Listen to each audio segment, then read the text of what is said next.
துலா ராசியை பொறுத்தவரைக்கும் இந்த குரு பயிற்சியானது 8ஆம் இடத்துலேருந்து குரு பகவான் 9ஆம் இடத்துக்கு போகிறாங்க. குரு பகவான் உங்களுக்கு யாருன்னு வந்து பார்த்தீங்கன்னா 3, 6 கூடியவருங்க. 3ஆம் இடத்துக்கு மாறக்கும் உடையது குரு பகவான் உங்களுக்கு ஒரு பாவிங்க. அவர் 9ஆம் இடத்துக்கு போகிறது சிறப்பு கிடையாதுங்க.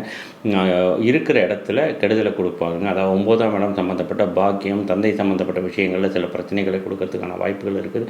ஆனால் அவரோட பார்வை நல்லா இருக்குங்க. அவரோட பார்வை உங்கள் லக்னத்துக்கு மேலே விழுதுங்க. அதாவது ராசி மேலே விழுதுங்க. அங்கேருந்து உங்களோட 3ஆம் இடத்து மேலே விழுது, உங்களோட 5ஆம் இடத்து மேலே விழுதுங்க. ராசி மேலே விழும்போது என்னன்னா, இது வரைக்கும் இருந்த உங்களுக்கு தடங்கள் விலகும். உங்கள் ஒரு சோம்பேறித்தனம் இருக்கும், அது விலகி இருக்கும். எந்த காரியத்தை தொட்டாலும் நடக்கவே இல்லையே, நடக்கவே மாட்டேங்குதுன்னு ஸ்டக்காகி இருந்துட்ட விஷயங்கள் எல்லாமே இப்போ உங்களுக்கு கிளியராக ஆரம்பிச்சு குரு பார்வைக்கு அப்புறம் உங்கள் 3ஆம் இடத்துல ரொம்ப உங்கள் முயற்சி நல்லாயிருக்கும்.